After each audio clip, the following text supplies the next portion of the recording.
the teaching of Jose Rizal life, works, and writing is required under Republic Act 1425, often known as the Rizal Law. Senator Jose and Laurel, the bill sponsor, stated that because Rizal was the creator of Philippine nationalism and has made significant contribution to the country's current status, it is only appropriate that the young and all citizens learn about and embrace the noble values for which he died.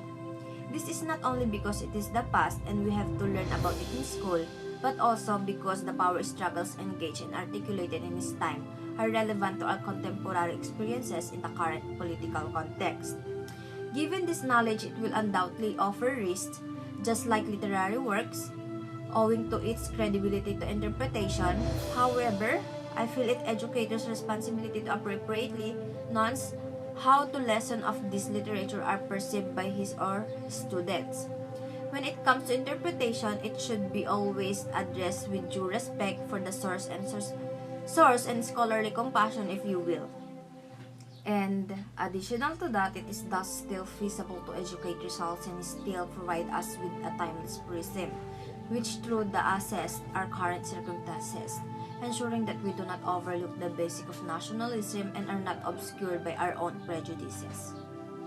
According to what I understand, I believe it is safe to study the course prescribed by our lawmakers because there is nothing wrong with studying this course, and it is also serves to commemorate how wonderful our national hero is.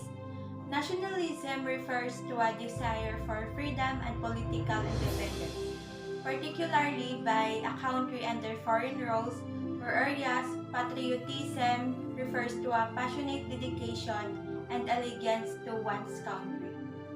Jose Rizal's his novels basically, if not precisely explain his qualities or one thing, the subject help us understand our nation better. Voluntarism is the practice of giving your time and skills for the benefits of others, which implies you are obligated to aid those who are in need of assistance without expecting anything in return. Then there is nationalism, which is a type of extreme violent patriotism. Finally, patriotism is a word that refers to a person's dedicated love, support, and defense of his or her country, as well as national allegiance. He may learn a lot from how Rizal dealt with numerous obstacles in his life. It is a controversial person in his day. He faced significant difficulties and predicaments but replied his dignified and high-minded manners.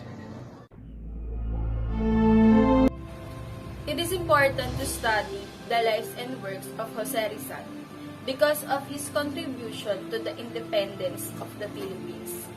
He wanted to fight for his country by the wisdom and strength of message. He saw the continuing misery of his fellow countrymen at the hand of the Spaniards and tried to bring an end to this situation. He wanted to develop his personal studies in order to learn information that he could later move on to his people through novels and poetry. His famous novels, No Limitang Here and El Filibusterismo, have illuminated the problems facing the true people of the Philippines under Spanish rule, and the needs to take decisive steps to save themselves for tyranny. His action resonated well with those of these countrymen, and ultimately, the people agreed to stand up to protect their rights and freedom. The academic subject on the life, works, and writing of Jose Rizal was not mandated by law for nothing.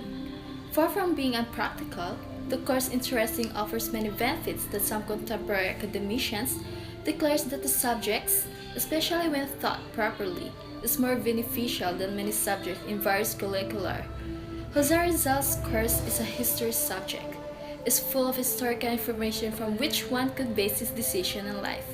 In various ways, the subject, for instance, teaches that being educated is a vital ingredient for a person or country to be really free and successful.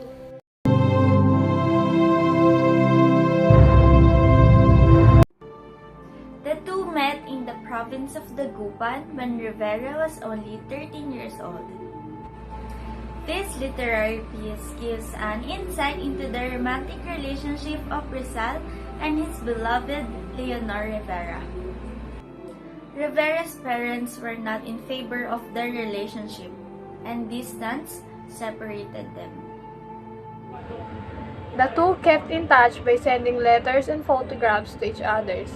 Rizal later found out that her lady love will soon tie the knot with Henry Keating, and the news definitely disheartened him. The lonely, heartbreaking feelings he felt that resulted in his melancholic poem. If I will be given a chance to deconstruct one of Rizal's written works, it will be The Goodbye to Leonora.